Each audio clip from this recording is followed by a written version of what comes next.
Man of Sorrows is paramount among the prefigurations of the Messiah identified by Christians in the passages of Isaiah chapter 53 in the Hebrew Bible. It is also an iconic devotional image that shows Christ, usually naked above the waist, with the wounds of his passion prominently displayed on his hands and side, often crowned with a crown of thorns and sometimes attended by angels. It developed in Europe from the 13th century, and was especially popular in Northern Europe. The image continued to spread and develop iconographical complexity until well after the Renaissance. But the Man of Sorrows in its many artistic forms is the most precise visual expression of the piety of the later Middle Ages, which took its character from mystical contemplation rather than from theological speculation. Together with the piety, it was the most popular of the Andachtsbilder type images of the period, devotional images detached from the narrative of Christ's Passion, intended for meditation.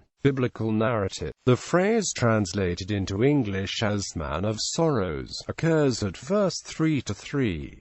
He is despised and rejected of men, a man of sorrows, and acquainted with grief. And we hid as it were our faces from him. He was despised, and we esteemed him not. For surely he hath borne our griefs and carried our sorrows. Yet we did esteem him stricken, smitten of God, and afflicted. 5. But he was wounded for our transgressions, he was bruised for our iniquities. The chastisement of our peace was upon him, and with his stripes we are healed. 6. All we like sheep have gone astray, we have turned every one to his own way, and the Lord hath laid on him the iniquity of us all. Development of the image. The image developed from the Byzantine epitafios image, which possibly dates back to the 8th century. A miraculous Byzantine mosaic icon of it is known as the Imago Pietatis, a Christ of Pity. The work appears to have been brought to the Major Boy Pilgrimage Church of Santa Croce in Jerusalem in Rome in the 12th century. Only replicas of the original work now survive. By the 13th century it was becoming common in the West as a devotional image for contemplation, in sculpture, painting and manuscripts.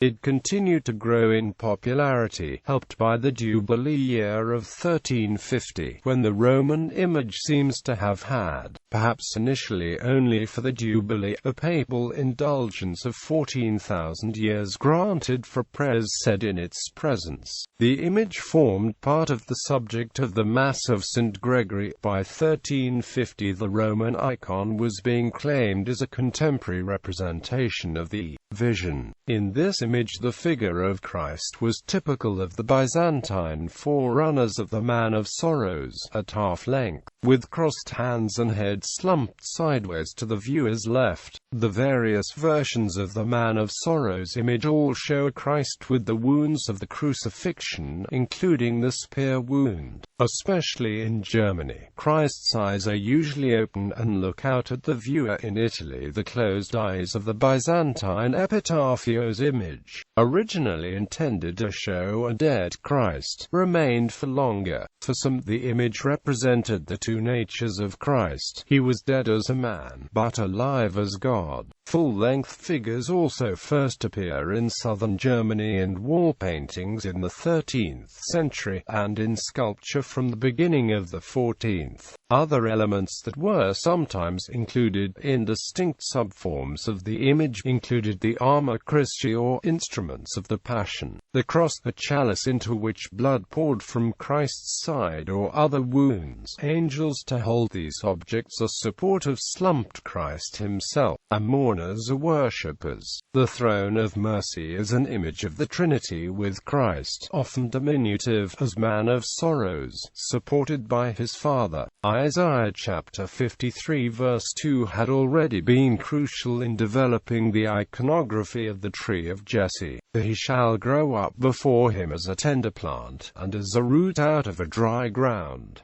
Man of Sorrows.